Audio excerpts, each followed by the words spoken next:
ជំរាបសួរនិងសួស្តីបងប្អូនទាំងអស់គ្នាស្វាគមន៍ជាថ្មីមកកាន់ Channel កណ្ដាល Android វីដេអូនេះខ្ញុំនឹងបង្ហាញពីរបៀបដំណើរការគណនី eSILDA នៅលើទូរស័ព្ទថ្មីឆ្នាំ2026 update ថ្មីតោះអញ្ចឹងកុំឲ្យវែងឆ្ងាយយើងទៅដឹងពីរបៀបដំណើរការគណនីទាំងអស់គ្នាអញ្ចឹងយើងចុចបើក app eSILDA មកបើសិនជាបងប្អូនអត់ទាន់បាន download ទេឬក៏ install ទេយើងធ្វើការដំឡើងក៏ install មកបាទអូខេបន្តមកទៀតកន្លែងនេះចុចអនុញ្ញាតមកឬក៏ allow បាទអនុញ្ញាតម្ដងទៀតឬក៏ allow ម្ដងទៀតអូខេអញ្ចឹងសម្រាប់ app ធនាគារ eSILDA គឺមាន4ភាសាឥឡូវបាទមានភាសាខ្មែរអង់គ្លេសឡាវនិងចិនបាទអញ្ចឹងតោះយើងរើសភាសាខ្មែរយើងមកបាទដើម្បីងាយស្រួលបាទចុចយកភាសាខ្មែរបន្តមកទៀតកន្លែងនេះបើសិនជាបងប្អូនអត់បានបើកមុខងារ GPS ឬក៏ location service ទេយើងត្រូវបើកសិនមកហើយយើងចុចពាក្យថាបាទឬក៏ចាស់ចុចបាទឬក៏ចាស់ហើយយើងចុចបើកកងតាក់វាមួយមកបាទតែប៉ុណ្្នឹងទេចុចថយវិញមកហើយបន្តមកទៀតយើងចុចខាងលើគេបាទខណៈពេលកំពុងប្រើកម្មវិធីឬក៏ allow while using the app អញ្ចឹងមកដល់កន្លែងនេះយើងវាយបញ្ចូលលេខទូរស័ព្ទរបស់យើងមកលេខដែលបានភ្ជាប់ជាមួយនឹង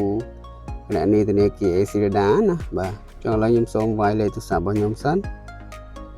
អូខេបន្ទាប់ពីយើងបំពេញលេខទូរស័ព្ទរបស់យើងរួចរាល់ហើយយើងចុចយល់ព្រមបាទបន្តមកទៀតកន្លែងនេះបើសិនជាបងប្អូនប្រើ SIM 2បាទបងប្អូនប្រើ SIM 2ហើយយើងប្រើអ៊ីនធឺណិតចេញពី SIM ផ្សេងក្រៅពីលេខ SIM របស់យើងដែលភ្ជាប់ជាមួយនឹងធនាគារ eSILDA គឺវាអត់អនុញ្ញាតទេបាទអញ្ចឹងជំរើសគឺមាន2បងប្អូនត្រូវបញ្ចូលលុយទៅក្នុងលេខដែលយើងបានភ្ជាប់ជាមួយនឹងធនាគារ eSILDA មកហើយប្រើប្រាស់អ៊ីនធឺណិតចេញពី SIM មួយនឹងផ្ទាល់ណាបាទ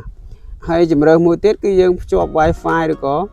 share Wi-Fi ពីទូរស័ព្ទផ្សេងមកទូរស័ព្ទរបស់យើងមកក៏បានដែរវាអត់ចាប់បញ្ហាសុវត្ថិភាពកន្លែងនេះទេបាទអូខេអញ្ចឹងឥឡូវខ្ញុំដោយសារតែខ្ញុំមានលុយស្រាប់ហើយនៅក្នុង SIM លេខដែលខ្ញុំបានភ្ជាប់ជាមួយគណនី eSILDA អញ្ចឹងខ្ញុំដូរអ៊ីនធឺណិតចេញពី SIM មកប្រើអ៊ីនធឺណិតចេញពីលេខដែលភ្ជាប់ជាមួយគណនី eSILDA តែម្ដងអូខេអញ្ចឹងឥឡូវយើងថយមកវិញបាទកន្លែងនេះយើងចុចយល់ព្រមសិនមកអូខេអញ្ចឹងកន្លែងនេះយើងចុចយល់ព្រមថាថ្មីមកចុចយល់ព្រមហើយចាំមើលវាលោតទៀតអត់បាទអូខេអញ្ចឹងបងប្អូនឃើញណាវាឡើងលោតដូចមាញ់ទៀតហើយបាទអញ្ចឹងដល់កន្លែងនេះយើងគ្រាន់តែវាយលេខសម្ងាត់6ខ្ទង់របស់យើងមកបាទឥឡូវខ្ញុំវាយលេខសម្ងាត់របស់ខ្ញុំសិន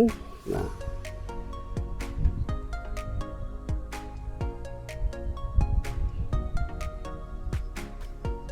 អូខេចាំមកផ្លែត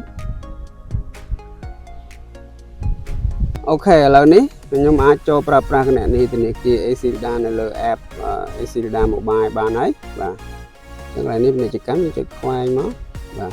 អូខេងាយទេអញ្ចឹងអរគុណច្រើនសម្រាប់វីដេអូរបស់ខ្ញុំថ្ងៃនេះគឺមានប៉ុណ្្នឹងទេបើសិនជាគិតថាវីដេអូរបស់ខ្ញុំមានប្រយោជន៍សូមកុំភ្លេចជួយចុចពាក្យជាវឬក៏ Subscribe Channel របស់ខ្ញុំម្នាក់មួយផងមានចម្ងល់អត់យល់តាមអត់ទាន់ត្រង់ចំណុចណាមួយបងប្អូនអាច comment សួរនៅខាងក្រោមវីដេអូបានហើយបើសិនជាអាចសូមកុំភ្លេចជួយ Share វីដេអូមួយនេះម្នាក់មួយផងដើម្បីឲ្យបងប្អូនយើងដទៃទៀតគាត់បានឃើញអរគុណ